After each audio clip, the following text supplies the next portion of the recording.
Hey guys, welcome back. It's Katie from Whole Nourishment, and this is the winter installment of the Pantry Essentials video series where I'm sharing the foods that are front and center in my pantry and my fridge for the current season.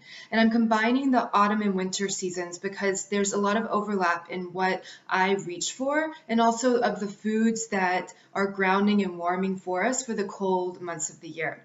So there are 4 pantry essentials I want to share with you today. Let's dive in. One of my favorite autumn winter essentials is turmeric. And we often overlook spices because we think they're just adding some flavor, but we don't need them. But spices have incredible medicinal properties, and turmeric really leads the way in a lot of them. Antioxidant support, anti-inflammatory, great immune booster, really healing and soothing for the gut, for the intestinal lining. And I love to use turmeric in both savory and sweet ways. So right now I'm drinking a turmeric milk, and probably not the best idea before filming because it stains your teeth and everything. But I love turmeric milk, also called golden milk.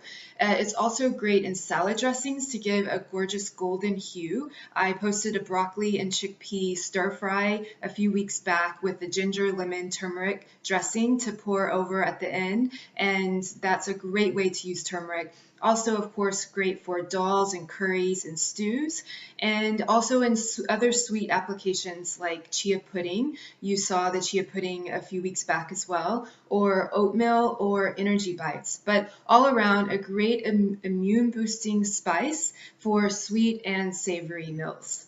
The second pantry essential I'm always reaching for in the cold months is lentils. Lentils are really warming and grounding because they're so nutrient dense. They have a good source of protein, fiber, iron, magnesium, and folate. We're often deficient in magnesium and iron, so lentils are a great thing to work into our weekly meals.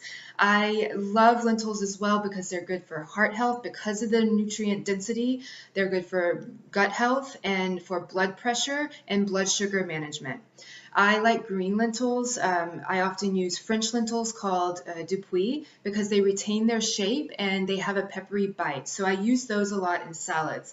This week I made a green lentil and broccoli salad, and I like to make these kinds of salads at the top of the week and have them for all week long for lunches when I need to take them on the go or to fill out dinners at home. I also love red lentils. I use them in soups and stews. If you're wanting to add body to your soup or more substance and more protein and fiber without another textural element, red lentils are the way to go. They break down when they're cooked and they cook really quickly. So they're a great solution for soups and stews to really add body and bulken it up. I have several recipes with red lentils on the blog, and I will link those below.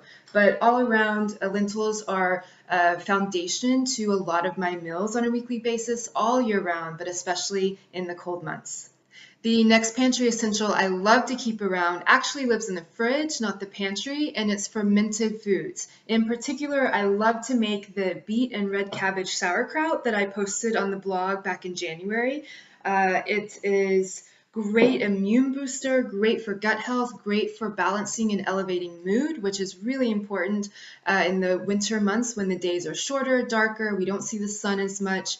And I love this as well just for the flavor and for what it adds to meals. I try to make a big batch and have it once a day, maybe once every other day, depending on how the week's going. But for example, the lentil salad that I showed you earlier, I like to mix this with maybe arugula or spinach and then top it with the sauerkraut, maybe some avocado, toasted nuts, maybe some feta, and that makes a great meal. So fermented foods are definitely our friend all year round, but great immune boost for the autumn and winter months. The fourth and final autumn-winter pantry essential that I really do try to keep on hand on a weekly basis is chopped cruciferous vegetables. Now this week I have 2 different varieties. I have broccoli and I have Romanesco. Romanesco is the spiky green looking cauliflower, and it's great roasted or sauteed or added to stews. But the key word here with this pantry essential is chopped, with the idea being that if we can take some time to meal prep by just chopping all of our vegetables and storing them ready to go in containers, then we're much more likely to use them when dinner rolls around and we're tired and busy and coming in late. It's less daunting to make dinner, and it's more accessible and more enjoyable because it's quicker to get meal on the table. And I liked to use the broccoli this week actually for the lentil salad. I added half, this was one big head of broccoli, and I added half of it into the lentils as they were cooking in the water in the last 4 minutes to blanch them. And then I drained it all, and the lentils and broccoli then provided the base for the lentil salad. But cruciferous vegetables are so great because they contain sulfur, and sulfur is what helps us metabolize fat, break down fat, and detoxify and protect our body against toxins. So cruciferous vegetables are broccoli, cauliflower, Romanesco, Brussels sprouts, cabbage. I have a lot of recipes with all of these ingredients on the blog, so I'll link a few recipes below this video.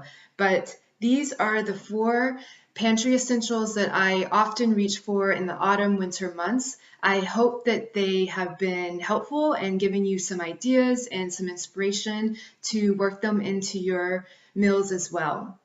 I'd love to hear too what your favorite pantry essentials are for the cold months, what you often reach for, how you use them, what really works for you and your lifestyle and your family. Leave a comment down below this video and let me know. I love hearing from you guys, and I learn a lot from you guys as well. So thank you so much for watching this video, and I will see you in the next one.